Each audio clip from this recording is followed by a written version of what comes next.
Hello everyone, welcome back to Legal Cluster. Assam Judicial Service Grade 1 or babe notification release hol. Aru ei notification khonot eibar ase 11 ta koi post. Tare 10 ta unreserved or babe aru eta person with benchmark disability babe. এই 11টা পোস্টৰ বাবে আপোনালোকে application form fill up কৰিব লাগিব আৰু হে form fill আপস খিনিৰ কাৰণে টাইম ষ্টাৰ্ট হ'ব from 27th of August to 14th of September till 5 pm এই নোটিফিকেশন খনে লৈ আহিছে আপোনালোকৰ বাবে এটা খুনালি সুযোগ এটা গোল্ডেন চান্স জিটো গোল্ডেন চান্স আপোনালোকক এন্টায়াৰ ইউনিভাৰ্ছে আনি দিছে মই এইটো কথা এইটো কাৰণে কলো কাৰণ ফাৰ্স্ট পইণ্টৱে হৈছে যে আজিলৈকে গ্ৰেড 1 একটা বছৰত দুবাৰ কেতিয়াও হোৱা নাই এলডিসি হয় যেখিনি প্ৰমোশনাল এক্সামিনেশন হেখিনি হয় কিন্তু গ্ৰেড 1 ডাইৰেক্ট এক্সামিনেশন হোৱা নাছিলে এবাৰ প্ৰথমবাৰৰ বাবে একটা বছৰতে দুটাকৈ এক্সাম পাতিব গতিকে কিমান ডাঙৰ এটা চান্স যি সকলে যোৱাবাৰ 5th জানুৱাৰীত আপোনালোকৰ প্ৰিলিমছ এক্সামিনেশন হৈছিলে আৰু যি সকলৰ প্ৰিলিমছ বা মেইনছ বা ইন্টাৰভিউ বেয়া হৈছে তেখেত সকলে সেম বছৰতে আকৌ এবাৰ বহিব পাৰিব গ্ৰেড 1ত দ্বিতীয়তে এটো খুনালি সুযোগ বুলি মই এটো কাৰণে কৈছো কাৰণ যি সকলে এবাৰ এজ ৰিলেক্সেশন ফৰ গ্ৰেড 3 ক্ৰস কৰিছে তেখেত সকল এতিয়া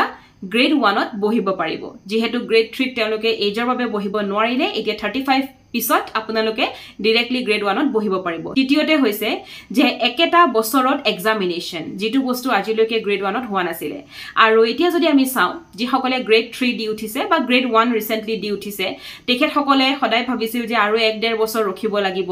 আকৌ এটা লং এটা জাৰ্নি আকৌ ষ্টাৰ্ট হ'ব গতিকে সেই লং জাৰ্নিটোৰ কাৰণে আপোনালোক ৰব নালাগে কাৰণ এতিয়াই যেহেতু নোটিফিকেশন উলাই গল দ্যাট মিন্স এক্সাম এটো বছৰতেই হ'ব গতিকে আপোনালোকে এতিয়া খুব ভালদৰে প্ৰিপাৰেচন কৰক খুব ভালদৰে পঢ়ক গ্ৰেড 3 নহল কি হল গ্ৰেড 1ত হ'ব গ্ৰেড 1ৰ প্ৰথমবাৰ এক্সাম নহল কি হল এবাৰ সেকেন্ড টাইম হ'ব হাৰ নামানিব প্ৰত্যেকটো এক্সামিনেশন আমাৰ কম্পিটিটিভ হয় যেহেতু জুডিশিয়াল সাৰ্ভিস গতিকে কম্পিটিশন থাকিবই তাৰ মাজত হাৰাজিকা থাকিবই তাৰ মাজত একাগ্ৰতা দৃঢ়তা বহুতেই বেছি ইম্পৰ্টেন্ট লগতে কন্টিনিউটি এতিয়া আহক আমি কথা পাতো যে Assam Judicial Service Grade 1ত আপোনালোকৰ প্ৰিলিমছৰ কাৰণে কিমান কিখন পেপাৰ চাব লাগিব সো আমি এটা বস্তু জানো যে আমাৰ এখনে পেপাৰ থাকিব প্ৰিলিমিনাৰী এক্সামিনেশনত তাত 100 মাৰ্কস থাকিব আৰু 2 ঘণ্টা সময় থাকিব তাত থাকিব আপোনালোকৰ একখন পেপাৰতে টোটাল 25 পেপাৰস আৰু সেই 25 পেপাৰছত ল সময় থাকিবই লৰ উপৰিও থাকিব অসমীয়া ইংলিশ জিকে আৰু এপ্টিটিউড অসমীয়া ইংলিশ জিকে আৰু এপ্টিটিউডক বাদ দি লৰ কোনকিখন পেপাৰ আপোনালোকে চাব লাগিব হেকিখন হৈছে constitution of India CPC criminal procedure code লগতে বিএনএসএস আইপিসি লগতে বিএনএস ইন্ডিয়ান এভিডেন্স এক্ট লগতে BSA limitation act jurisprudence arbitration and conciliation Indian contract act specific relief act family law মাজত আপোনালোকে হিন্দু ল মোহামেডান ল দুইখনে পঢ়িব লাগিব Motor Vehicle Act, Industrial and Labor Law, Land Acquisition Act, Law Relating to Trust, Indian Registration Act, আৰু Court Fees Act. এই গুটেই কেখন এক্টস আপোনালোকে ভালদৰে পঢ়িব লাগিব এতিয়া আহো যে লিগ্যাল ক্লাষ্টাৰৰ ফলৰ পৰা গ্ৰেড 1ৰ বাবে কেনেকুৱা ধৰণৰ এটা ষ্ট্ৰেটেজি বনোৱা হৈছে ষ্ট্ৰেটেজিটো খুব ধুনিয়া আই হোপ যে আপোনালোকে প্ল্যান এণ্ড ষ্ট্ৰেটেজিটো লাইক কৰিব প্ৰথমতে হৈছে যে প্ৰপাৰ প্ল্যান আৰু প্ৰপাৰ ষ্ট্ৰেটেজি নোহোৱাকে যদি আপোনালোকে প্ৰিপাৰেচন কৰি আছে তেতিয়া হলে কিন্তু আপোনালোকে বহুত ভুল কৰিছে সেইটো এটা ভুল পথ হ'ব গতিকে প্ৰপাৰ ষ্ট্ৰেটেজি লগতে প্ৰপাৰ প্ল্যান বহুত বেছি ইম্পৰ্টেন্ট হয় ফাৰ্স্ট অফ অল যে এই পৰীক্ষাটো যেতিয়াই নহওক অক্টোবৰ নৱেম্বৰ ডিসেম্বৰ জানুৱাৰী ফেব্ৰুৱাৰী যেতিয়াই নহওক তেতিয়ালৈকে আপোনালোকে প্ৰিপাৰেচন কন্টিনিউ কৰি থাকিব লাগিব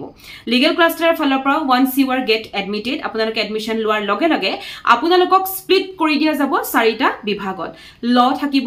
ইংলিশ থাকিব অসমীয়া থাকিব আৰু জিকে এণ্ড এপ্টিটিউড বুলি এটা গ্ৰুপ থাকিব এনে ধৰণৰ গ্ৰুপত আপোনালোকক লোৱা হ'ব তাৰ পিছতে সেই গ্ৰুপত বিভিন্ন টিচাৰছে আপোনালোকৰ লগত ইন্টাৰেক্ট কৰিব সেই টিচাৰছে আপোনালোকক তেওঁলোকৰ ৰেসপেক্টিভ যিখন পেপাৰ থাকিব সেই পেপাৰখনৰ তেওঁলোকে প্ৰথমতে দিব সিলেবাস আৰু সিলেবাসৰ পিছত আপোনালোকক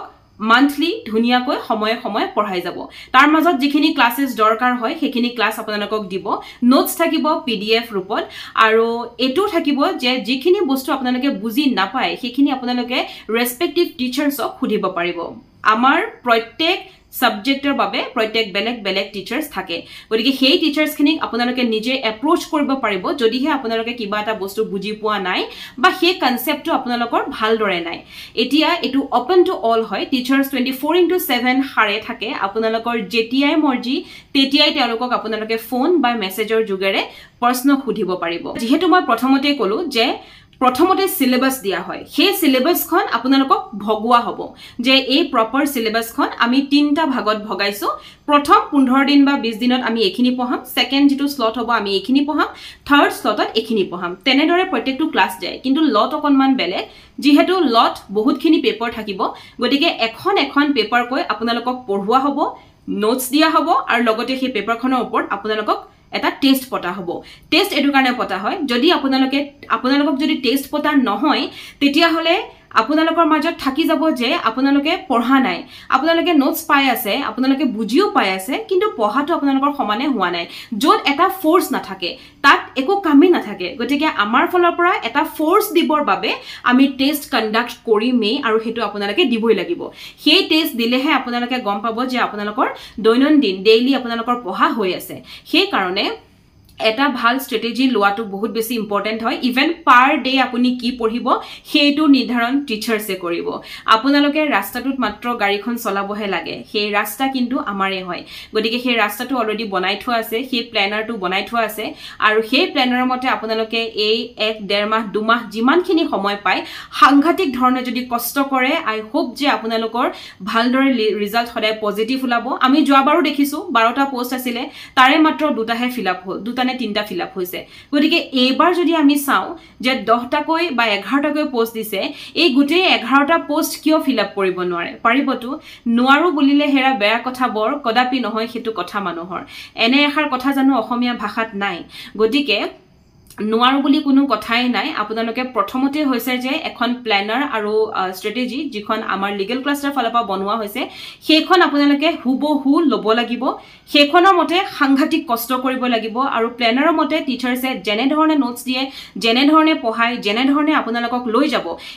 সেই ধৰণে আপোনালোক যাব লাগিব যদি আপোনালোক সেই ধৰণে যায় আপোনালোকৰ ৰিজাল্টস পজিটিভ ওলাবই লগতে লাষ্টলি আৰু এটা কথা কওঁ যে যেতিয়া আপোনালোকে এই প্ল্যানছখিনি কথা এতিয়া মই কলু গম পাইছে তাৰ ফি ষ্ট্ৰাকচাৰক লৈ বা তাৰ লৈ যদি কিবা কোৱেশ্চন আপোনালোকৰ আছে মাইন্ডত তেতিয়ালে সেই কোৱেশ্চনছখিনি আপোনালোকে আমাক থ্ৰু কল বা থ্ৰু WhatsApp আপোনালোকে সুধিব পাৰিব তলত দিয়া WhatsAppৰ নম্বৰটোত আপোনালোকে কন্টাক্ট কৰিব ফৰ এডমিশন আৰু তেতিয়া আপোনালোকৰ লগত সম্পূৰ্ণ এই কথাহাৰ পতা হ'ব এতিয়া চাওক পলম নকৰিব কাৰণ যেতিয়া নটিফিকেশন ওলাই যায় উই আৰ ভেৰি শিওৰ যে এক্সাম হ'বই